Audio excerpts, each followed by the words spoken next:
everybody. Hello, welcome. How are we all doing tonight?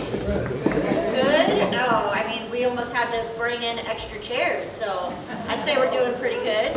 Molly's VIP, she gets her own chair.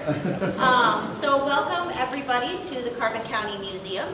My name is Becky Van Horn and I am your Carbon County Historical Preservation Officer. A few things before we get started.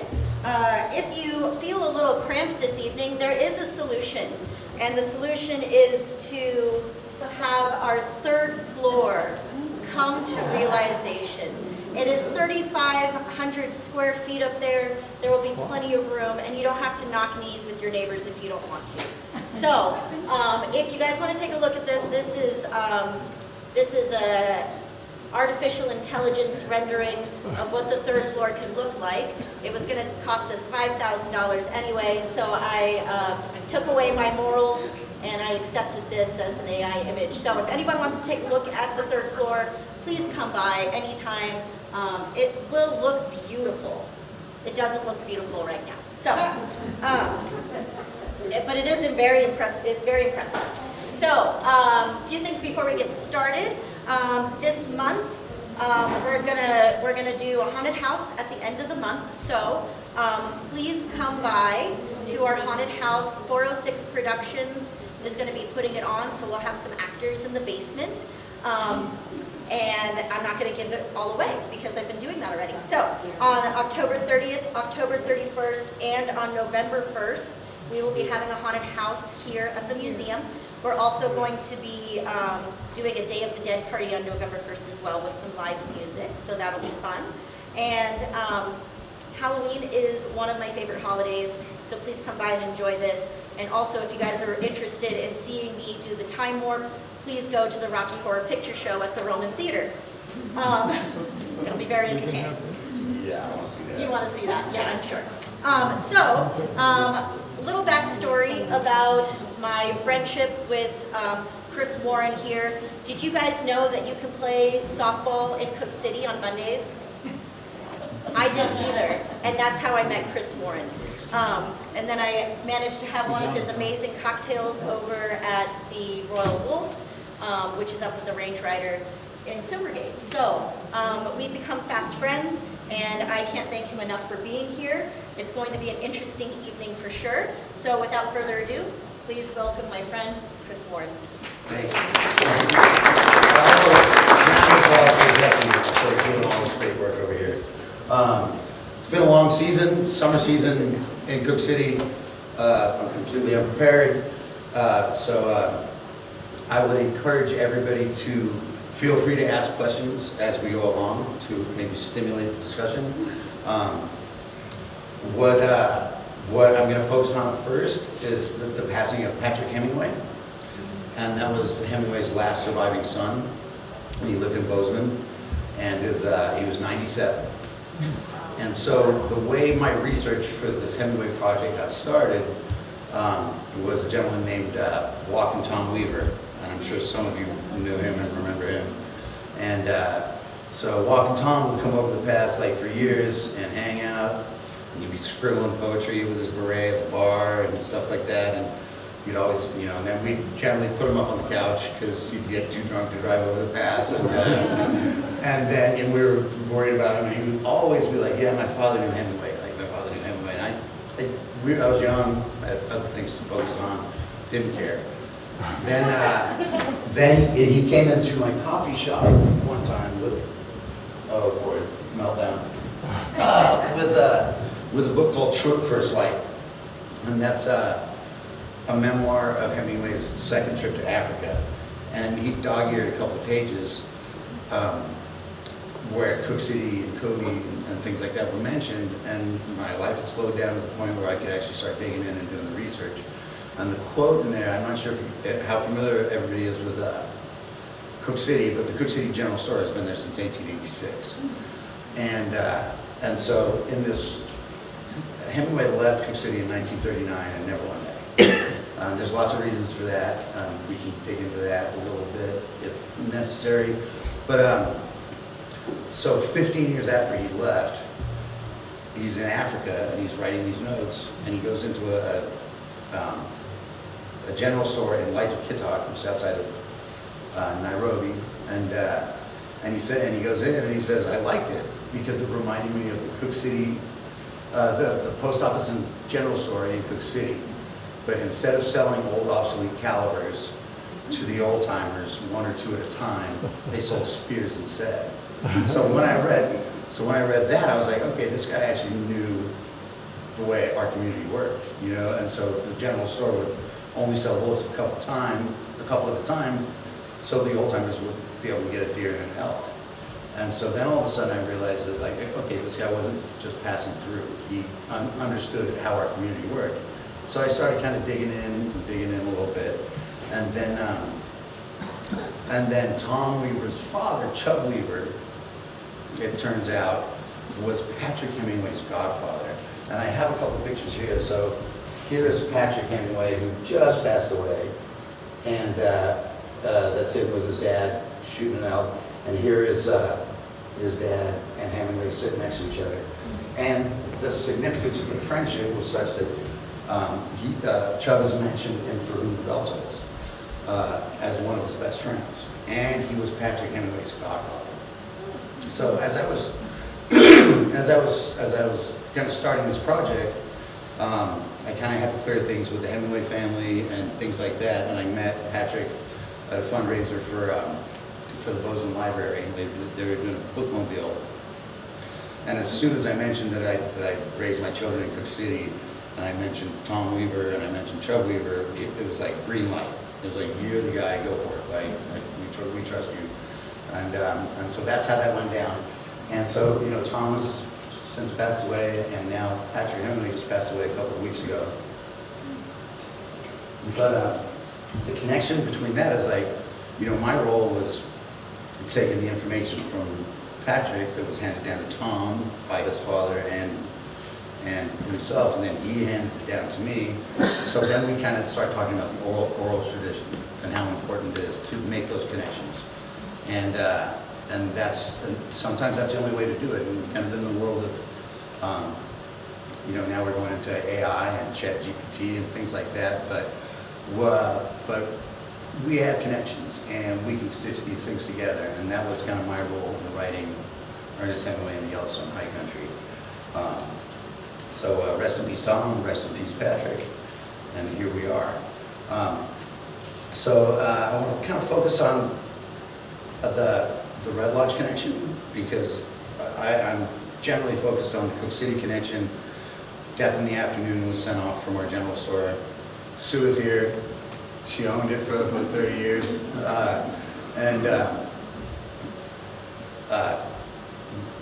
Well, Sue, now you have me all distracted. But Death in the Afternoon was sent off from the general store in 1930. And To Have and Have Not, the final draft, was sent off from the general store in 1936. And Hemingway is probably one of the most overstudied people in American history, you know, as far as the politics and the writing and all those things. And then even now, people are starting to look at, you know, brain trauma and things like that. And then there's kind of gender studies and things like that. But there was a hole in scholarship, and that hole was his time outside of Cooke City. And there's no universities, and the road is closed where the ranch was. And so my route into the world of Hemingway scholarship was living in Cooke City for 32 years. And I kind of hiked all the valleys. And I got Ron here, and we got Ralph Saunders, like, who drew all the maps for the Beartooths. But so then I could dig through the books and recognize places that a scholar would, you know, be like, would have no idea about. You know, like, oh, he's talking about Crandall. He's talking about Timber Creek, 30 miles up Crandall. And I kind of knew where all those places were. And I thought it was going to become a magazine article or a newspaper article or something like that. And the more I kept digging, the more I found about how much his 11 years in Wyoming and Montana appears in his work. And it starts showing up in Green Hills of Africa. And then he had a routine that started in 1928 in Sheridan, Wyoming, where he would come out west, and it was his first trip out west, and he was trying to finish Farewell to Arms, and he was staying at the Sheridan Inn, staying at a couple of dude ranches, and he wrote 27 endings to A Farewell to Arms while he was in Sheridan, and he also discovered fly fishing. But he wanted to get deeper into the woods. But while he was in Sheridan, he met a family called the Montini family, and they were on Val Vista Street, and they were French, and the kids worked at the mines. But Hemingway spoke French, and they were bootleggers, because this is during Prohibition.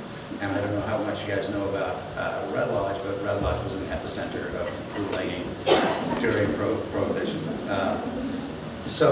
Anyway, his relationship with that family became the short story Wine of Wyoming. So he established this routine of coming out west and finishing a major work or writing a major work, but also accruing experiences that would then become other stories. And so in 1930, kind of wanting to head further up that proverbial river, deeper into the woods, he ended up 10 miles east of Cooke City. It's a great story. Like, he was the first guy to ever cross the Clark's Fork in a car. And then he got bogged down and mud, and then had to get towed out and ended up at the ranch.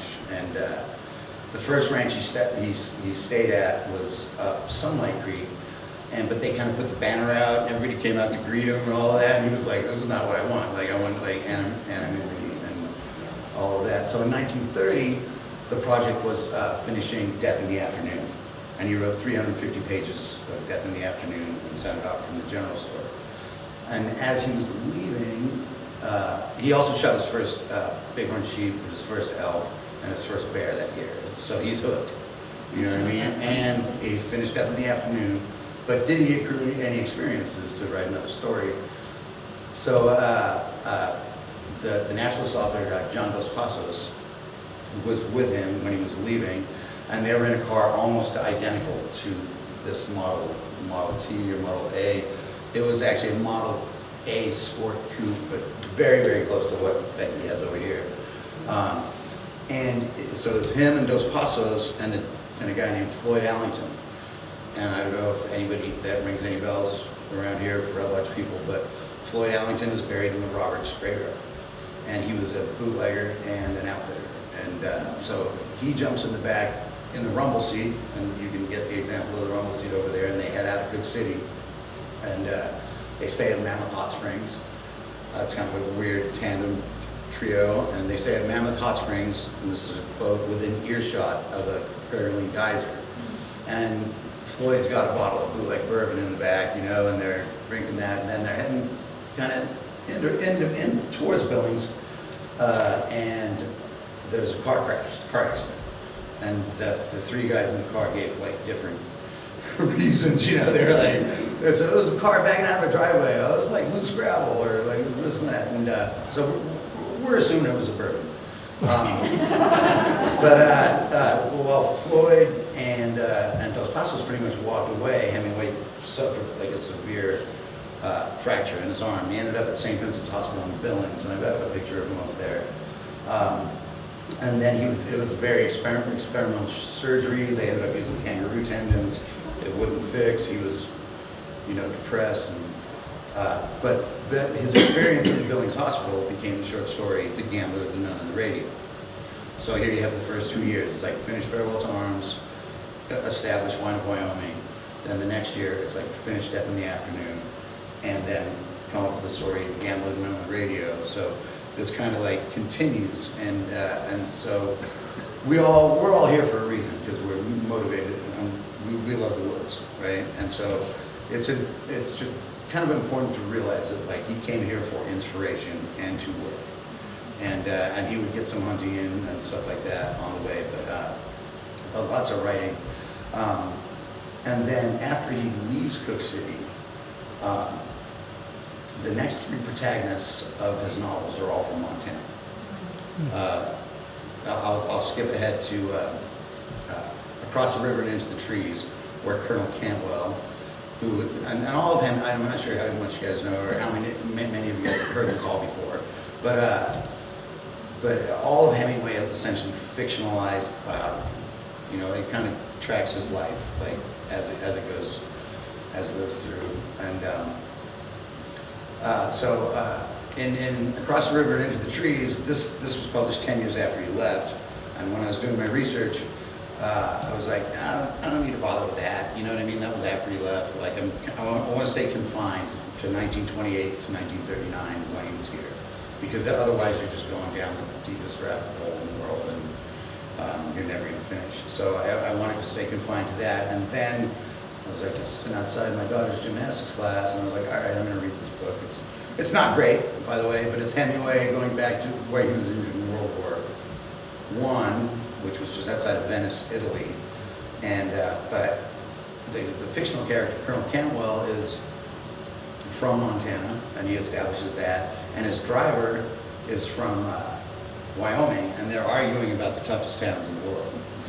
And so of course the Wyoming guy, who was named Jackson, it's like not very creative, but there are, and so Jackson's like Man Rollins and Gillette and all these like Wyoming towns, and all these Wyoming towns, and then Cantwell, who's basically a personification of Hemingway, says, Jackson, I don't know, maybe we have differing definitions of the word, but this town of Venice, when everybody's being polite and behaving correctly, is as tough a town as any town in the world, except for maybe Cooke City, Montana, on the day they have the old-timers fish fry. And so I was just like, oh crap, there's like more, and there's more, and there's more, and like, and then and so the old-timers fish fry, and Becky, thank you for those pictures.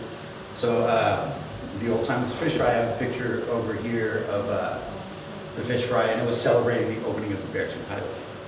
And so it was like all these people, and then as far as like continuing to dig, I was reading all his articles from Esquire in the 30s, and then he talks about that, what inspired him to consider Cooke City the toughest town in the world.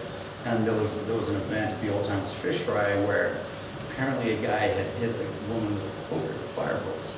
And then the locals like tied him in the back of the car and drug him around the town. And the locals were still in jail. But this showed up in an essay called a Paris Letter from Esquire. So it's got nothing to, and so all of a sudden, so it took a lot of reading to put this all together. And then Thomas Hudson from Islands in the Stream, also from Montana, and he convinces his friend who has writer's block to go up to his ranch in Montana, and it will inspire you and help you with the ranch. So I started to get like the significance of my home to his writing, and it was profound. And so and then I'm going to backtrack a little bit. And so he finished Farewell to Arms in Wyoming. He finished Death in the Afternoon in Cooke City. He finished To Have and Have Not in Cooke City. And then he moves on to For Whom the Bell Tolls. And the Spanish Civil War is starting, and World War II is on the horizon. And he's still trying to squeeze as much time out of Cooke City as possible before things all go down. And he takes 2 years off in 1937 and 1938 and travels to Spain. And after his experiences in World War I, he goes there essentially as an anti-war correspondent. Like he doesn't want any more war, neither did most of Europe, but it was happening. And then there was 500,000 people killed by the wealthy and the church in Spain in 1936. So he becomes an advocate for the war. And the only public speech he ever gave was to the Writers' Congress at Carnegie Hall in 1938, because he was actually petrified of public speaking, which is crazy because we all have our image of Hemingway, and but that was the only public speech he ever gave, and it was to encourage America to get involved in the war and England to get involved in the war, and so that's where his focus goes towards the end of the 30s. And when he returns after 1938, he comes back in 1938 and writes 5 stories of the Spanish Civil War, and they're tremendous, and a chunk of them are written at the ranch. But that was really practice for Whom the Bell Tolls. And For Whom the Bell Tolls, although it's set entirely in Spain, he reminisces about all the previous decade and all the hunting. And so like the final line of For Whom the Bell Tolls is he could feel his heart beating against the pine needle floor of the forest. And he's laid up there with a gun, I don't want spoiler alert, after he's got his broken leg and the band is taken off and he's laying there and he's trying not to pass out because he's got a broken leg and he's trying not to pass out because he wants to shoot the guys before they catch the band rebels and things like that. But his heart never beat against the pine needle floor of the forest in Spain. He was in Madrid, and all that, and so he leans upon all the hunting and all the fishing and all that, and the protagonist of that particular book is named Robert Jordan, and he is from Red Lodge, Montana. So one of the greatest works in 20th century fiction, the protagonist is from Red Lodge, so it's pertinent. And in between The Farewell to Arms and The Death in the Afternoon, in 1929, Hemingway's father kills himself. And that's kind of part of his baggage, his mental thing, and he shoots himself. And so then his mother sends him the gun that his father used to kill himself with.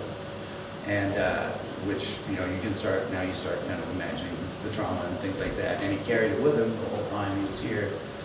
And my buddy Tom Weaver, and I got a picture of him over there, walking Tom, you guys remember. His dad was with Hemingway when they rode horses over the Beartooth Highway and dropped the gun into a lake. And so this is a quote from For Whom the Bell Tolls. Let me get the right one. He had ridden up to the top of the high country above Red Lodge with Chub, where they had built the road to Cooke City, now over the pass, across the Beartooth Plateau, up there where the wind was thin and there was snow all summer on the hills, and they'd stopped by a lake which was supposed to be 800 feet deep, which there are no lakes that deep. And was a deep green color, and Chub held the two horses, and he climbed out on a rock and leaned over and saw his face in the still water, and he saw himself holding the gun, and then he dropped it, holding the muzzle, and saw it go down, making bubbles until it was as big as a watch charm in that clear water, and then it was out of sight. And so this is kind of like Hemingway, he used his typewriter almost as like his psychiatrist's couch. Like all the trauma in his life, he had to get down. And so this from For Whom the Bell Tolls is him physically shedding the weight of his father's suicide by dropping the gun. But then he had to put it on paper, and then that's when it shows up in For Whom the Bell Tolls.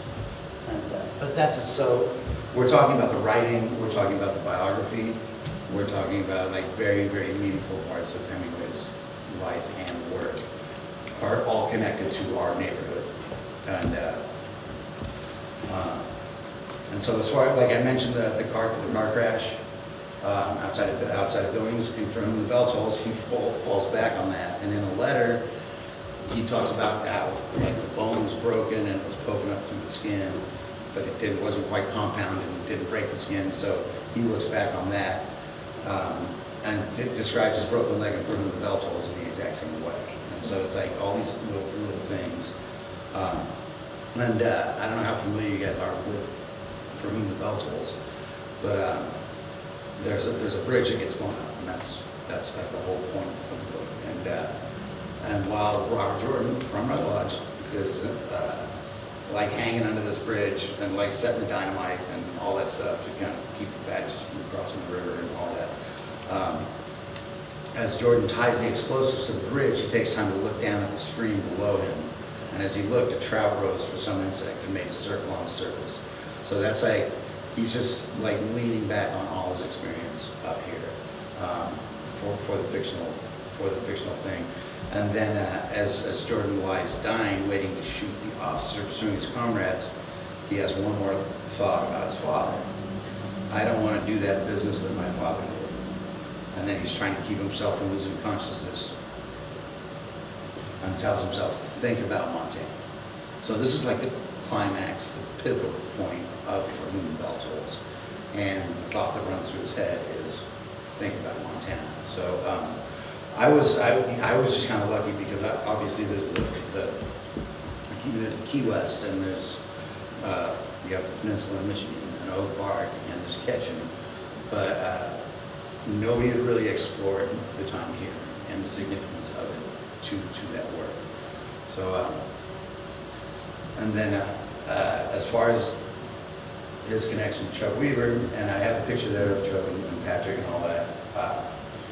He talks about coming back after dropping the gun, and then he came back off the rock, and when he swung up into the saddle, he gave old Bess such a clout with the spurs that she started to buck like an old rocking horse, and he bucked her out along the shore of the lake, and as soon as she was reasonable, they went back along the trail. And then Chub, Tom's dad, says to Robert Jordan from Red Lodge, "I know why you did that with the old gun, Bob." Chub said, "Well, then we don't have to talk about it," he said. And so, and then and Tom, there's a Montana PBS documentary from 1999 where Tom talks about the gun being in Frostedette Lake. And then throughout my research and my friendship, he told me the same thing. But knowing people like Ron, and people like Rolf Saunders who did the topo maps, and outfitters from this side of the pass, like I said, I know that side pretty good. I don't know this side. The general consensus is there's no way it's Frostedette Lake. You can't get a horse in there. And so Ralph Saunders' take was they were drunk and didn't know where they were. And I think it was more of like a intentional subterfuge. You know what I mean? Because you don't want people finding that gun. You know. And so as far as like the work goes, like I said, it can be a rabbit hole, but some things in the book do need to be corrected. And like knowing people like Ron and like Ralph and like that contribution, people that know the backcountry, people that know the history, people that know people's father, you know, that's the oral, like you can't just Wikipedia everything. You know what I mean? You can't just Google everything. And so the importance of storytelling and the oral tradition is how the book got written. And so hopefully we can hang on to that. And I'm still learning from people. Like, yeah, hopefully, I don't know. Yeah, I know Red Lodge has its own history, but anything you can dig up, and like the work of people like Becky, and just let's try and keep it going. As far as any questions this morning? No? You guys want to hear a good story? Yes. Okay. All right, so we're gonna tell the story of Hemingway's first bear he had shot. And this was in 1930, and he was new at the ranch, and it was kind of a dude ranch, you know, and I think, you know, he was just considered a tenderfoot from the East Coast, you know, and but you know, he's fishing, and if you want to start that video, Becky, and hopefully this isn't distracting, but you guys are in for a treat, because this footage was given to me by Patrick Hemingway, and this is footage from 1930 from the LRT Ranch. And so anyway, you know, there's the cattle drives. I actually just stopped at Edelweiss, full confession, and talked to a guy who was running cattle and all that. And if there was a bear that was tearing up cattle, like way up Crandall or way up Sunlight or something, they would call the guy to the LRT and ask him to go and take care of the bear. And they would generally like shoot an old mule and then wait a few weeks or wait a few days and then come back and shoot the bear. So Hemingway was like, "Hey man, can I go? Like, can I go with you?" And so they put him on a horse called Goofy, and probably intentionally. And then you know, like, here you go, tenderfoot, why don't you take Goofy? And then off they go up Crandall, and Goofy bolts into the woods. And Hemingway gashes his face and his knee super bad, and they can't stop the bleeding. And he's with a dude named Ivan Wallace, and he's with Chub Weaver and Smokey Royce. And Ivan Wallace is right here somewhere. The Wallace family is around Red Lodge still, or Billings. So they can't stop the bleeding, so they go down to the ranger station. I'm not quite sure how familiar you guys are with 296 and all that, but where Crandall crosses the highway, there's a little cabin right there. That is the ranger station they stopped at. And it's still there. You can just kind of look in through the windows. And the ranger had the only car in the neighborhood, and so they let him borrow it to go to Cody. And the only doctor they can find in the middle of the night is a doctor named Dr. Trueblood. And he's a converted veterinarian. So, and so it's like, so they stitch up his face and then stitch up his knee. And then, like, you know, he's asking about anesthetic, and it's still prohibition, and you could prescribe bottles, you could prescribe whiskey if you were hurt. So he's like, I don't need no anesthetic, just give me a bottle of whiskey. And so at some point here, you're gonna see Hemingway fishing with a giant patch on his face. And so anyway, so Dr. Trueblood prescribes a bottle of Oscar Pepper and whiskey, which is part of the Jim Beam family. I'm sorry, I'm a bartender. And then they go back up there, and then they go out and they shoot Hemingway's first bear. So that's Papa on Goofy with Smokey, Ivan, and Chub getting patched up by Dr. Trueblood with a little help from Oscar Pepper, and that's the story of Hemingway's first bear. So keep an eye out. You will see some footage of Hemingway fishing on the creek with a giant patch on his face. This is some pretty classic archival footage. So another good story is from 1936. And has anybody read The Short Happy Life of Francis Macomber? It's very classic Hemingway style. And if you're not familiar with Hemingway's style, it was he wrote with what he called the iceberg theory, where the words on the page were the tip of the iceberg, and that was like represented, you know, maybe 1/8, and then the meaning of the story was below the surface. So you had to dig through the words. No words were wasted to dig the meaning out, you know. So in 1936, he's cruising with a couple named the Shelvins, Tommy and Lorraine Shelvin, and this was the picture of Patrick Hemingway and Chub over there. That was from this trip, and and I've got a good quote. I might not have it here, but so Patrick Hemingway was struggling to learn how to read, and they go up there hunting elk, and Chub's, you know, and he's little, he's tiny, he's like 8 years old, and so they go on this elk hunt, and Chub Weaver says, you know, I'll stay behind with the boy, and they brought a reader, and so essentially Chub Weaver from Red Lodge taught Patrick Hemingway how to read on that trip, and that's, you know, that's why I want to keep mentioning Patrick, because this is real. But anyway, so they're actually hunting elk, but they run into grizzly bears. They run into 3 grizzly bears, and it's a weird scenario where Hemingway is with Tommy Shelvin's wife, Lorraine, and the husband is up on the hill covering him as they approach these bears, and Hemingway shoots 2 bears, and there's a picture of them right there.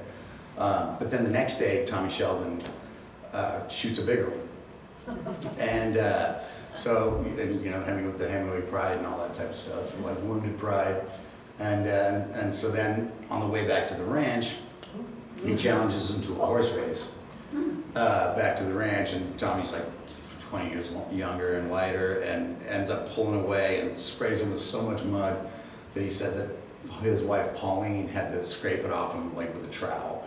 So he's like, Tommy, he shot the bigger bear, and then he beat him in the horse race, and they played craps, and he beat him in craps. Then he proceeded to tell him that to have and have not kind of sucks. I like the main character, but it's and so Hemingway like pitches the manuscript out the window. Like, he's just bitter and confused, and so the manuscript goes out the window, and of course he retrieves it at some point.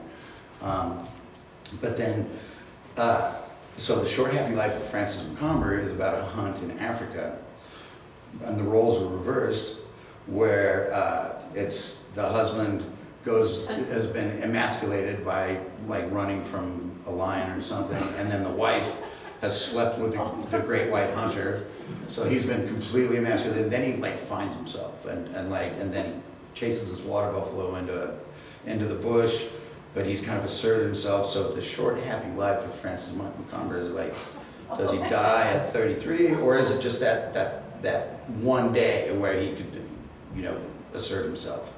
And then as this water buffalo is charging him, the wife shoots the husband. And so it's like, so you never really know, was she trying to save him and shoot the buffalo, or was she trying to kill him because he's actually like asserted himself and not been dominant, so it's so that story, that hunt and that story, the man and the woman, the two men and the woman and the guy covering and all those things, I can't really track down whether that hunt was the motivation for that story, or the story was already written and then Hemingway kind of wanted to cast Tommy Shelvin as that character by kind of orchestrating that hunt in that way. And so there's lots of texture and lots of strangeness. You can't really see what's going on up here. We've seen the picture of him with the badge. I don't think so. Some bear. Yeah, it's a lot of just the ranch footage, but also like I'm not sure how familiar you guys are with the El Bartee and the B4 and the Hancock ranches outside of Cooke City. And this is something I had to be careful of, is upsetting those people or directing people down to the ranches. But it's almost like a drive-through museum. It has not changed one bit since these days. Like, they've done a pretty epic job of maintaining the ranch. So you can drive through that stretch 10 miles east of Cooke City, and it's pretty much as it was when Hemingway was there. Pilot and Index was where he shot his only bighorn sheep of his life. And I've got an exhibit at the Range Rider / Royal Wolf in Cooke City, where I was able to travel to Princeton and the JFK Library in Boston, and I have about 50 images, and then I went through the letters and the work, and there's one letter from 1932 where he's trying to duplicate a successful hunt with his buddy, and they're on Pilot Index. And in this letter to Henry Schrader, who's a painter, he says that sheep hunting is what gave Charles hell. And damnedest ledge work you ever saw. I had to take my shoes off on one rock slide for a while, and I have a picture of him on the rock slide with his shoes off.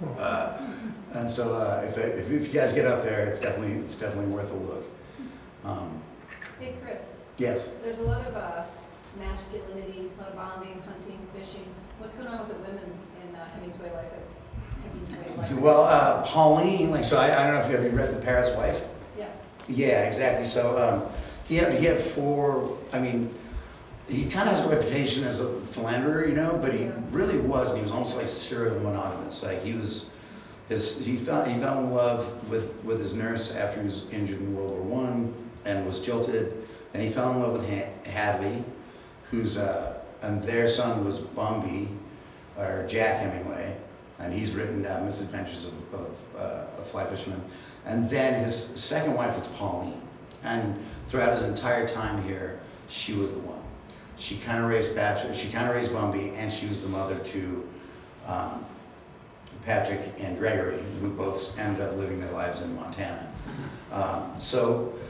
And Pauline was like very strong-willed and would hunt and fish with him, and she was kind of the mother of the four wives, you know what I mean? Like, she filled that role. She hunted with him. She was, so in 1928, when he first goes to Sheridan, it's right after the birth of his son, because they lived in, Patrick, this guy, and Pauline goes through this hellish labor of like 24 days, or 24 hours, and it ends in a cesarean section, and then they take the train back to Piggott, Arkansas, where her family lives. And then he goes back out to get the car with his buddy Bill Horn, and I don't know who's read Farewell to Arms, but at the very end of that book, spoiler alert, sorry, there he is with the patch right there, you know what I mean? So it's like, it's true. But at the very end of, I mentioned how like all of Hemingway's work is fictionalized biography, and so after witnessing the 24-hour labor and then the cesarean section and all of that, he delivers the kids back to the family, and then he goes back to pick up the car and finishes a farewell to arms, and it ends with a childbirth where the child and the mother both die during childbirth, and so that was like the inspiration for that. And then Pauline was with him at all these trips. You'll see footage of her fishing. I've got at the exhibit. I've got great pictures. And she would fish and hunt. And she rolled with a 10 gauge or 20 gauge shotgun, and she fly fished. She was kind of probably the most stable part of his life, and he was actually like a decent father during that time, which was not true for his entire life. And then what broke him up is when Hemingway traveled to the Spanish Civil War to cover it, he met Martha Gellhorn. And the thing with Pauline was she was a very devout Catholic. And so there were 2 cesarean sections, and Hemingway wanted a daughter, so there was a sexual component. But also the Catholic Church sided with the Nazis. And so that was a huge part of their breakup. And he met Martha. And so he comes back in 1938 working on For Whom the Bell Tolls. Then he comes back in 1939, and it's almost as though he knows this is his last trip, because Hadley is married a gentleman named Paul Murrer.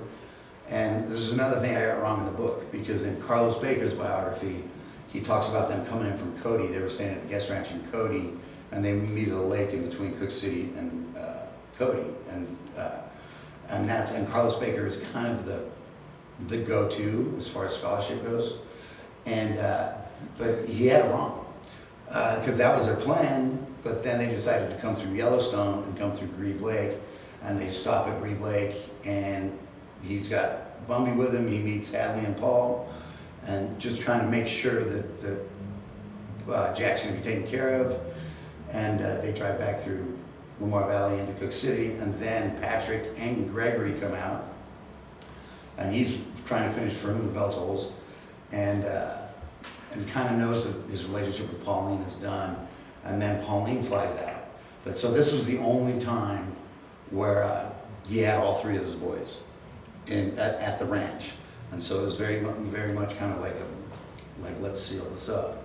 And then Pauline flies out kind of unexpectedly, and lands with a terrible chest cold, and she's in bed and all of that. And then Hemingway bails, and this is where I'm not going to be an apologist. And divorce is granted on terms of abandonment, and so but he leaves Pauline at the ranch, and then drives off to marry Martha Gellhorn in Cheyenne, Wyoming. So in 1939, his last year in Cooke City, he gathers his first 3 wives and all 3 of his children.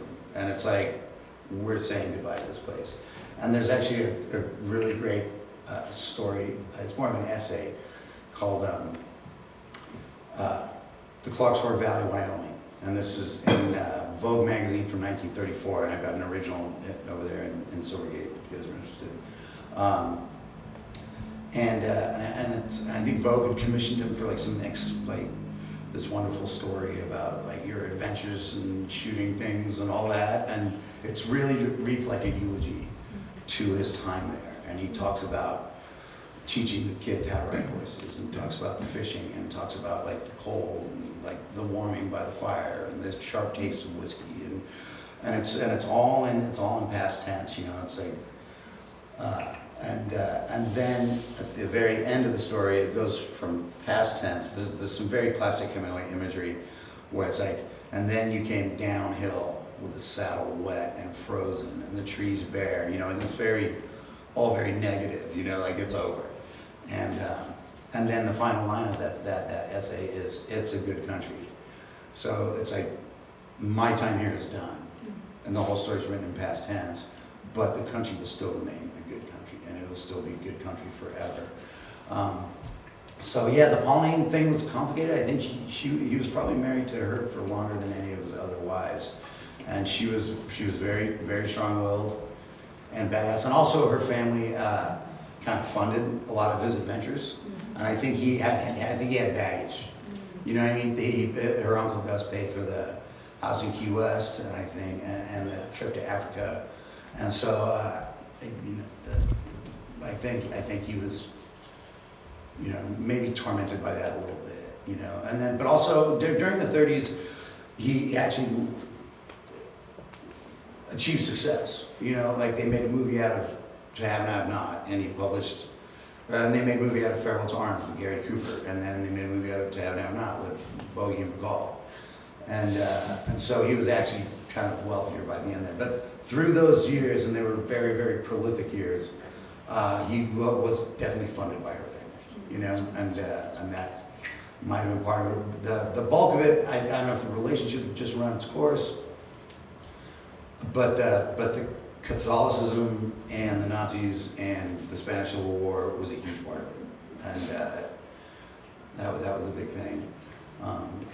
So you kind of with his wives, like Hadley was his first love, and then Pauline was kind of the mother character, and then Martha Gellhorn was like the midlife crisis fling, and then Mary was the caretaker. So as far as all the wives go, my research is all centered around Pauline, and she was pretty badass, but she a little too Catholic. So part of the way, I don't know if you guys know about the International Hemingway Conference that we hosted in Cooke City, and the way that went down was I just kept reading, like with the across the river and into the trees, and there's a short story called Man of the World, and it was the last short story he ever published, and it's not great, and also once again Carlos Baker called it a terrible story, so kind of all the scholarship after that, and this came out in the 1957 100th anniversary edition of the Atlantic Monthly, but then it just kind of disappeared, because he died, and it was never put into a short story collection or anything like that. So it disappeared for several years, and then when the Think of Vahia edition of short stories came out, it was included. And so then when I read that, it's about a bar fight that spills from one bar into another, and there's only one road into the town, and they're fighting in the ice in front of the bar, in the light of the bar, with snow piled up all around them. And the name, and then it spills into the next place, and the name of the two bars are the Pilot and the Index. And it's like, and I'm like, how does nobody know this already? Like, this is awesome. Like, and so I traveled to. If you want to put the next one on, just for some visual aid, you can. So this is the first ascent of Pilot Peak, and this is with Huck Meese. Who climbs Pilot with cowboy boots on. This is some crazy stuff. But Hemingway was with Huck Meese when he shot the big black bear. There's a famous image of Hemingway with a big bear pelt behind him. But just so you know what kind of people he was rolling with. Like these guys were badass. These guys are gangsters. But the short story, as far as Hemingway's life being like all fictionalized biography, the very first story he ever published was called Indian Camp, and that was it was published in a collection called In Our Time, and it's about a young boy going with his father, who's a doctor, across a lake to an Indian camp to perform an emergency cesarean section, and it's similar to Hemingway's own experience, and but almost like foreshadowing, and so you can tell the boy's probably like around 11 or 12, and that's Hemingway. He's in the boat with his dad, who was a doctor, and they're in the Upper Peninsula, and his dad, and so once again, it had been like a 24-hour labor, and their uncle, like his uncle goes with him too, and they light cigars on the beach, and Hemingway performs a cesarean, and as soon as the cesarean's complete, the father of the baby cuts his own throat. So graphic, brutal, violent, and dark, and then they're rowing back across the lake, back to the camp, and the kid in the boat says, like, "Dad, did many men kill themselves?" and women kill themselves? Like, how does this work? And of course, now you had to realize that both the people in that boat killed themselves. And that was the first story he ever published. She was like 23. And so the final story, A Man of the World, it's not great, but, and then, so you can follow, like, A Farewell to Arms was World War I, and like Tab Nab Not was his time in Key West, Death in the Afternoon was his time in Spain, For Whom the Bell Tolls was his time up here in Spain. So it is all chronological. So this is the final story he ever published. And in it, the loser of the fight, and it's funny because like being from Cooke City, like long story short, the fight goes south and he bites this guy. Like, and this is the old mining days. This is brutal stuff. And like he bites this guy in the face, and then the guy gouges his eyes out. And then like as he's like writhing in pain, like stomps him on his genitals, and he lets out a scream that then destroys his vocal cords. And so essentially, like his first short story starts in darkness with suicide and violence and all of that. And then the last short story he publishes, which is set in Hoosier's Bar in Cooke City, the main character exits the world impotent, blind, and voiceless. And that's how Hemingway kind of saw himself, and that's why he killed himself. So when I traveled to Paris in 2018 to the International Hemingway Conference, and presented my findings on that story. But also in 2016, after Paris, the next conference had been scheduled for Cuba, and then when Donald Trump was elected, they were pretty sure that we're not going to be able to go to Cuba, so they put out an emergency call for site proposals. So I put together a site proposal to bring it to Cooke City, and there he is. There's me who shot a bear with Hemingway on top of Pilot in freaking cowboy boots. In cowboy boots, like come on, like. And so that I kind of get the feeling that this footage was probably shot with the same camera as the last footage you saw, and then because the last footage was from 1930, this is from 1932. Weren't a lot of cameras going around there, but. So yeah, for me personally, like being able to go to Paris and present my findings and then present a site proposal to bring this International Hemingway Conference to Cooke City, Montana, Silvergate, Montana, population 80. And it was a lot of work. I remember flying over there and then missing the Eurostar to get from England to Paris and being like, oh Christ, I'm gonna miss this thing. And the first event was at the Eiffel Tower. And the president of the Hemingway Society at the time was Joe Flora, another Catholic, by the way. And then I'm rushing and I'm sweating and I'm trying to get there on time because I'm late. And then I get up into the Eiffel Tower and Valerie Hemingway is there, who still lives in Bozeman.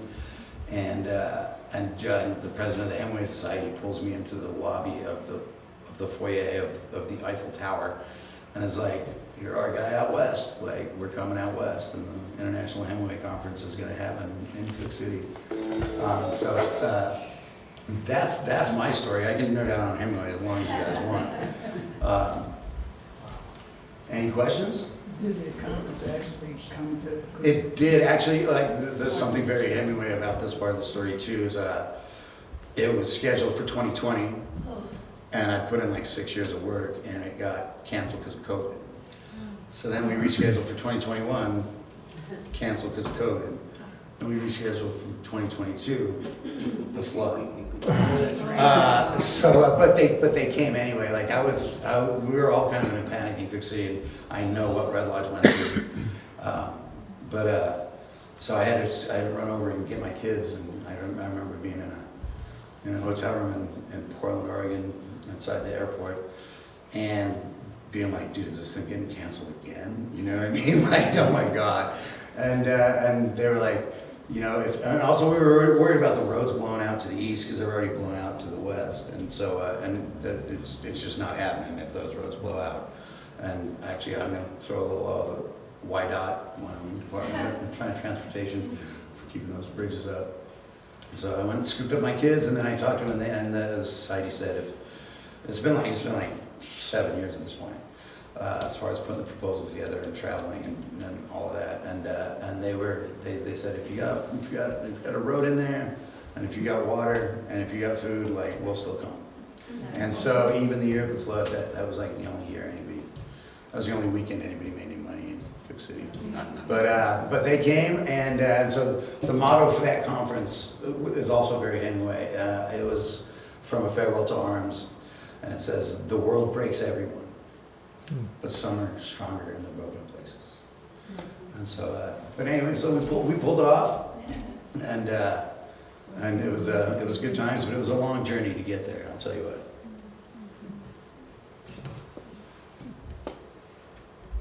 A lot of people come back from that time that came for the. No, actually not much. There are a lot of like Hemingway aficionados, and this all kind of started with a tourism base. Like I was like, how do we get more, more people to Cooke City and things like that. And I was very afraid, but the conferences are every 2 years, and they alternate from the U.S. to an international destination. So they only come to the U.S. once every 4 years, and then with Key West and all that kind of stuff. So no, I haven't got a lot of the scholars coming through. There are actually a couple of scholars like from Billings. This guy named Robert Elder, who put together Hemingway in the comics, and it's documents like all the time Hemingway showed up like with Superman and like a Bugs Bunny cartoon and all this type of stuff. And he's from Billings, and there's another girl named Jamie Cosmo who's also from Billings, but she moved to Paris, and so I go to Paris to see her. No, they're all academics, and most of the academia is based on the East Coast. So I'm sure I'll get some pastors, like Robert Elder just came through, but I haven't seen him since 2022. The website is pretty serious. I mean, when you sign on or pay your, I can't remember how much it was, 15, because I didn't know if I'd go or not, and I didn't. But getting the emails and serious information in there about Hemingway, and the detail is amazing. So if you have any interest in Hemingway at all, it's quite a newsletter, and the Hemingway Society is great, and so there are different. I don't know if you know about that. There's the Hemingway look-alike contest in Key West, which is basically just like a drunken shit show. And then there is there's that crowd that just wants to like run with the bulls and get hammered, and then there's the family, and a lot of them are kind of big game trophy hunters and things like that. Like Patrick Hemingway worked in Africa for years, and I raised my kids on deer and elk. I'm not a trophy hunter, but they're a little bit more on the side of that. And then the Hemingway Society is more on obviously on the academic side. Mm-hmm. And so we do get all kinds. I was really nervous just having been there for so long. 1, to upset the people that own the ranch. 2, to upset the Hemingway family. And 3, to upset all my friends.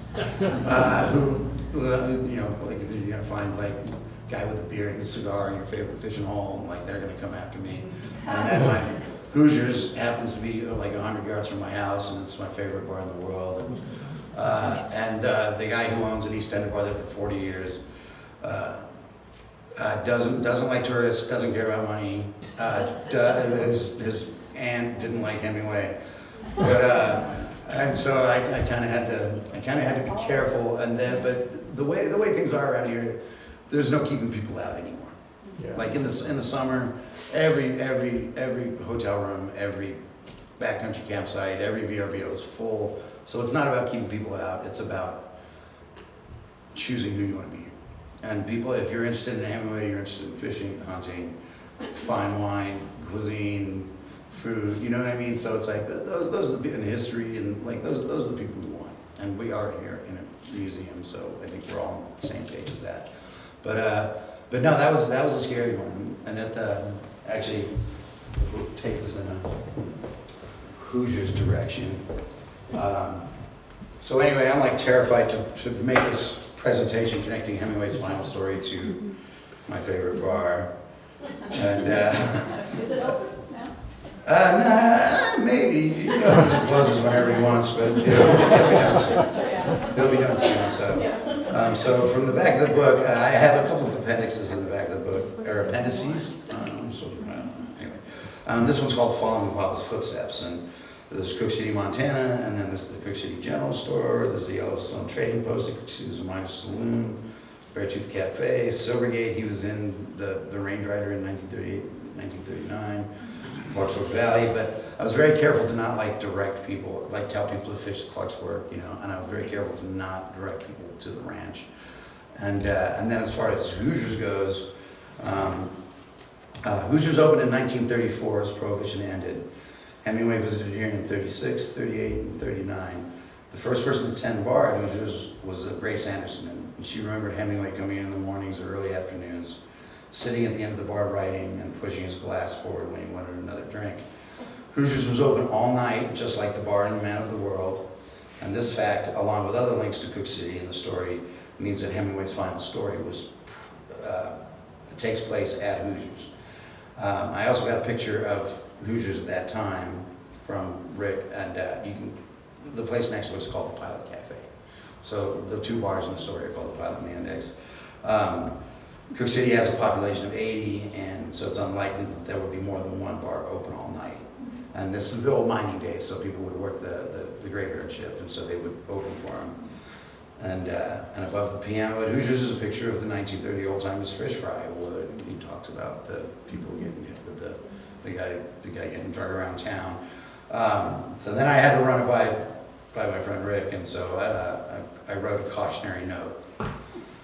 Cautionary note, Hoosiers is an old-time bar. There is no food, no television, no jukebox, no internet, no kids, no pictures, no public restroom, and no patience for people not buying drinks. Do not ask any Hemingway questions, and do not enter unless you plan on having a couple of drinks. So I was just like, to be able to shed some light on the connection without like ruining my life was a challenge. Of course, having access to Hoosiers might actually ruin my life, but what do you do? Yeah, that's kind of the gist of it. So we were in Shell, Wyoming, the Dude Ranch there, and they said that he recovered there for a while. Yeah, he actually he visited Owen Wister, who wrote The Virginian.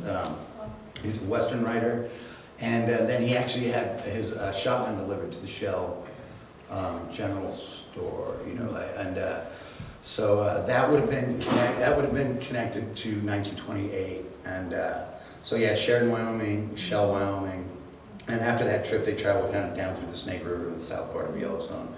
But I think Owen Wister was in Shell, and Owen Wister had come to see him in the hospital when he was in the hospital with Great Lakes. But that part, the conference was split between Sheridan, Wyoming, and Cooke City, but I just don't know that side of the story. So, but if there's an old post office in Shell, like he was there, like it's documented. But I think that was his connection to Owen Wister.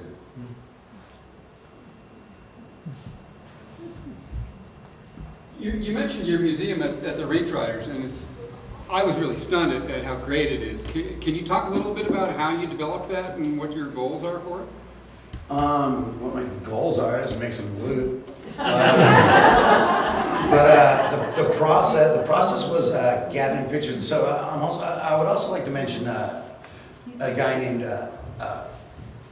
There were really three people that generated this research. And one was Ralph Glidden, who owned the General Store for years, and the other one was Tom Weaver, walking Tom Weaver from Red Lodge, and the other one was Dink Bruce.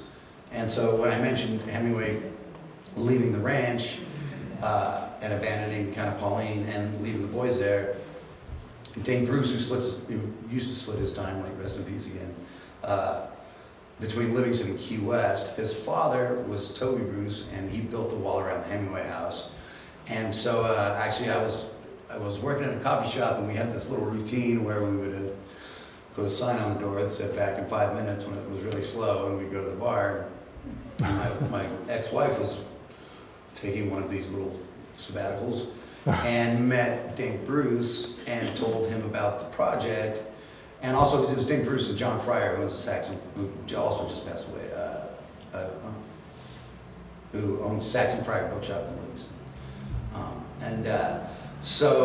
Dink was just a really sweet, great guy, but his dad built the wall around the Hemingway house. His dad came to pick up the family, and so he was very well connected. And then 2 weeks later, I get a manila envelope handed to me by some tourists at the coffee shop with these great pictures of Hemingway. And so now I'm like, okay, this is maybe I can do a little more with this. And so there's a few of those in there, and like some of that, like that footage, like very few people are ever going to see that footage. And there are a few pictures in the museum that aren't anywhere else, and they came from Dink. As far as the rest of it, there's the Patrick Hemingway papers at the Firestone Library at Princeton, and then there's the JFK collection at the library in Boston, or the Hemingway collection at the JFK Library in Boston. And I don't know why Patrick's Hemingway, or why his collection is at Princeton, but I'll tell you what, they're Nazis there. Like, it was like white gloves and like security guards hanging over me while I'm picking through the pictures. But that's where I got all the pictures. And some of them are from local sources. Becky is continuing to provide, actually, as she digs up images from that era. And so it was a lot of work to get all the photos, but then like having to read every letter and every short story and every biography, and actually like it's a museum you can walk around in 5 minutes, or you could spend 2 hours in there, because every quote is connected to an image. And doing that sort of work and doing that sort of research has kind of become like a vacuum where people they see a location, and if they've got old pictures of Cooke City, or if they've got old stories and they've got old like things. And so we're now kind of working on a history of the Beartooth Highway and the Range Rider Lodge and the opening of the northeast entrance. And this all happened during the 1930s. I mean, it's all connected, you know. And so I've got a postcard over here from 1936 about the opening of the Beartooth Highway. But yeah, no, it was traveling, like being here a long time, knowing a bunch of old timers, and traveling to JFK and Princeton, and reading everything. And then some of those, so I had the original 1930 Scribner's that Wine of Wyoming was published in. I have the original 1957 Atlantic Monthly, in which his final short story is published. I have also, from his correspondence during the Spanish Civil War, I have a 1938 Time magazine, which has his correspondence from the Spanish Civil War. That was found under a cabin in Cooke City, in a stack of Time magazines. So just a combination of several things, and a lot of reading. But came together. You like it? Yeah, it's amazing. I mean, that alone is a reason to go to Silvergate, and then you're like, oh yeah, but I'm also in the Range Riders, and I'm also right outside of Yellowstone. That's why we charge so much for things. Yeah, it's really a no lose, and also the lodge itself is absolutely gorgeous. And having been in the valley for that long, to see it kind of sit and rot, it's really second only to the Old Faithful Lodge as far as, and man, they started building it on July 10th, 1937, and opened on June 3rd, 1938. And I have houses around my house that have been wrapped in Tyvek for 10 years. And it's like, how did they do this in 11 months and open it up over the winter, like without power tools? Like, oh my God. So yeah, getting some attention to that place, and providing that for the community and things like that was kind of a big part of it. Yeah, we'll see how all that plays out. But yeah, we got a great exhibit on the stage about kind of the history of the area. I'm a little leery of being bogged down with Hemingway, and I wouldn't mind kind of moving on a little bit, but it's a gift that keeps on giving, man.